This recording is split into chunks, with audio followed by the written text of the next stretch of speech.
Europe 1, il est 7h moins le quart, Thomas Soto. Et nous ouvrons le kiosque d'Europe 1 avec ses plumes. Marion Calais pour les régions, Sophie Larmoyer pour l'international et Eva Rock devant la télé. Bonjour mesdames. Bonjour Thomas. Un drapeau américain habillé de barbelés habille la une de Libération ce matin pour le coup qui titre « Trump, peut-on l'arrêter ?» En barricadant son pays avec des décisions extrêmes qui divisent violemment les Américains et suscitent les critiques internationales, le nouveau président entraîne les États-Unis aux frontières de la démocratie, s'alarme Libé. Cette nuit, Donald Trump a déjà limogé sa ministre de la Justice par intérim pour cause de désaccord. Elle avait été nommée à l'époque de Barack Obama. Chez nous, il est beaucoup question de cette présidentielle et de ses nombreuses inconnues, comme le titre La Croix. Les gratuits regardent à gauche, une gauche à réconcilier en une de Direct Matin, éparpillée façon PS enchaîne 20 minutes. En une de l'opinion, CAC a dessiné François Hollande qui met son bilan aux enchères, c'est un trophée, marqué bilan 2012-2017. Dans la salle, il ne reste plus qu'une personne, Benoît Hamon, qui ne bronche pas. Une fois, deux fois, non, toujours personne, se désespère le chef de l'État. Au PS, la fuite vers Macron a commencé, poursuit le Figaro, qui nous raconte aussi l'histoire secrète du rapprochement entre le candidat d'En Marche et Ségolène Royal. Entre eux, ça commence à devenir vraiment sérieux, s'amuse le journal. Ça rappelle quelqu'un, hein. Avec Carla, c'est du sérieux, évidemment. On n'est pas sur le même registre, cela dit, c'est une relation politique qui a débuté en septembre 2014. Macron vient alors de devenir ministre de l'économie et ils se méfiaient un peu l'un de l'autre, nous raconte le Figaro. Il l'a trouvé un peu exotique. Elle le prenait un peu de haut. Il a du talent, ce petit, disait-elle. Pendant 2 ans, ils vont se voir régulièrement. Emmanuel passait une tête à peu près tous les 10 jours, se souvient-on, au cabinet de la ministre de l'écologie. Et puis, il y a le clin d'œil en forme de bon anniversaire. C'est en une de l'Humanité, au Centre Pompidou, ce clin d'œil. Le Centre Pompidou qui a droit à la une du journal. Beaubourg, 40 ans après, l'audace de l'art, toujours dans les tuyaux. Bravo. Les tuyaux. Oui. D'accord. Oui, 3-1 dans... Je vais essayer de réveiller les kiosquières et puis on va poursuivre avec Marion Calais. 3-1 dans la presse quotidienne. Oui, c'est banal de dire les tuyaux en parlant de bobo. Voilà, vous, l'humanité à l'humanité.fr pour les messages de lecteurs. 3-1 dans la presse quotidienne régionale, Marion. Tapis rouge dans La Voix du Nord pour Iris Mittner. 4 pages consacrées à Miss Univers, originaire de Steinvord dans le Nord, son village où l'on attend d'ailleurs avec impatience qu'elle vienne présenter sa couronne. L'invitation est officiellement lancée.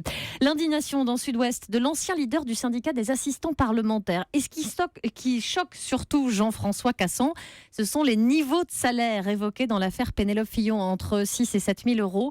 De tels salaires, je n'en connais pas, assure-t-il. Un autre candidat fait la une ce matin. En pleine chasse au parrainage, Jean Lassalle s'est fait piquer tous ses papiers d'identité alors qu'il faisait une petite sieste dans sa voiture. Oh non. Et le pire, raconte l'éclair, c'est la 3e fois que ça lui arrive en 6 mois. Il faut peut-être qu'il change de voiture, alors je sais pas. Qu'il la ferme, la voiture, évidemment. Vous me faites peur. L'histoire du jour, c'est une étonnante affaire de mœurs canines. Pour Marion. laquelle il est indispensable de planter le décor. 25 février 2014, une ferme à une 60aine de kilomètres de Clermont-Ferrand. Les protagonistes, 2 chiens et plus tard leur propriétaire. Ce 25 février donc, Eden, une épagnole de race en pleine période de chaleur, voit débarquer sur son territoire le chien du voisin. Un accouplement non programmé, suivi de la naissance de 7 chiots noirs et blancs. Le problème, c'est que dans la foulée, Eden tombe malade. Ablation de l'utérus pour son propriétaire. Meurtri raconte aujourd'hui en France de ne plus jamais voir de petits chiots courir dans la maison. C'est aux voisins de payer l'addition des frais vétérinaires, mais aussi du préjudice, puisque la loi reconnaît désormais la sensibilité des animaux. Le propriétaire d'Eden réclame donc 2 fois 2 000 euros, au titre notamment des souffrances endurées par la chienne. Audience aujourd'hui devant le tribunal de Clermont-Ferrand. Un peu loufoque, juge l'avocate du voisin. On va encombrer les tribunaux avec une histoire pareille. Qu'est-ce que c'est un accouplement non programmé pour un chien? Non mais c'est vous qui l'avez dit, je reprends vos mots. Hein. Exactement. Voilà. Et le monsieur qui a plus de chiots, là, il y en a 7 qui arrivent mais ça lui va pas. Non, ça lui va pas, il les a d'ailleurs donnés aux voisins. D'accord, j'espère qu'il y a une cellule de soutien psychologique au tribunal de Clermont-Ferrand.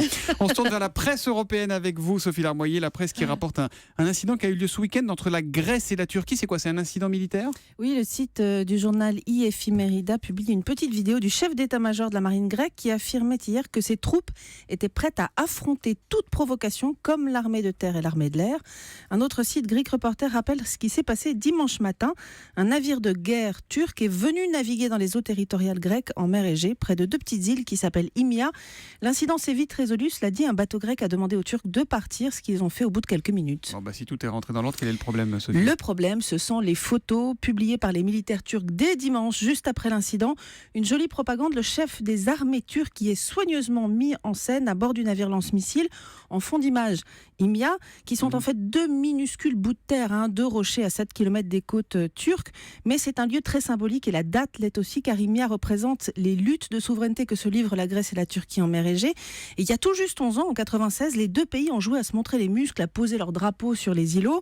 Ils ont fait venir des forces spéciales. Un hélicoptère grec s'est même écrasé et ça a bien failli dégénérer en conflit armé. Il a fallu à l'époque l'intervention de l'envoyé spécial de Bill Clinton pour calmer le jeu.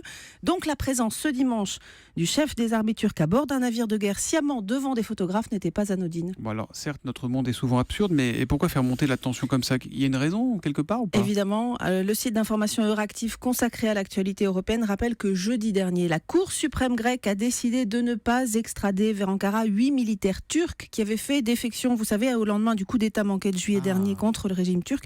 Ils ont demandé l'asile en Grèce. Erdogan est furieux de ne pas les récupérer et menace notamment d'annuler l'accord de réadmission des réfugiés qui avait été passé avec l'Union européenne. Il y a tellement de sérénité en ce moment dans le monde, N'est-ce pas ? c'est réjouissant. Essayez de nous trouver une histoire sympathique et drôle pour demain. C'est possible. Positive, je sais pas, non, je sais pas.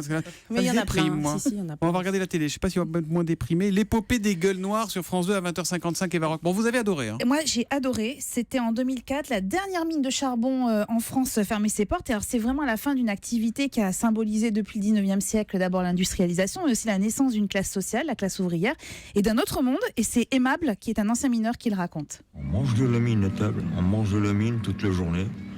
À l'école, on mange de la mine, on vit dans les corons. Les femmes des corons sont des femmes de mineurs, les enfants sont des enfants de mineurs. Et on ne parle que de mine, on ne parle que de charbon. Et alors, rarement un documentaire d'abord n'avait aussi bien retracé cette histoire et puis surtout rendu hommage à ces mineurs, comme l'avait fait Zola dans Germinal. Alors, le film, il est construit un peu comme la série de documentaires Apocalypse que vous avez peut-être déjà vu sur France Télévisions, mais avec un supplément d'âme grâce au témoignage de ces mineurs. Daniel, par exemple, il se souvient en souriant de sa première descente dans la mine. Il avait 14 ans et on disait que c'était les galipots à l'époque. C'est inoubliable. J'ai cru que j'allais mourir. Un barouan descendait à la vitesse de 16 mètres secondes. J'ai cru que j'allais cracher mon cœur. J'arrive au fond de la mine, les oreilles bourdonnent, pire que l'avion. Et puis ça siffle, ça bourdonne. J'avais l'impression que j'avais le cœur dans les oreilles. Une demi-heure après, j'avais encore les oreilles qui sifflent. On peut pas l'oublier. Alors, ce qui est étonnant, c'est Terrible, que tous, ils disent ne rien regretter de cette vie, parce qu'en fait, malgré toutes les difficultés, les coups de grisou, les accidents, en fait, ils étaient animés au fond de la mine par une solidarité qu'ils retrouvaient ensuite à l'air libre, alors dans les estaminets, les corons, évidemment, ces villes qui avaient été construites pour eux. Le documentaire, il est absolument remarquable. Il raconte aussi un siècle de lutte syndicale et de progrès technique. Moi, j'ai été sidérée par les images d'archives. On a l'impression d'être dans les temps modernes de Chaplin. Et puis surtout, c'est vraiment le témoignage de ces hommes qui n'ont qu'une crainte, c'est d'être oubliés.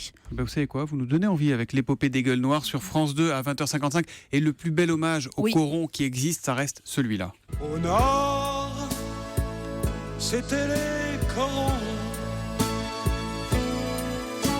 La terre, c'était le charbon. Pierre Bachelet, les corons évidemment.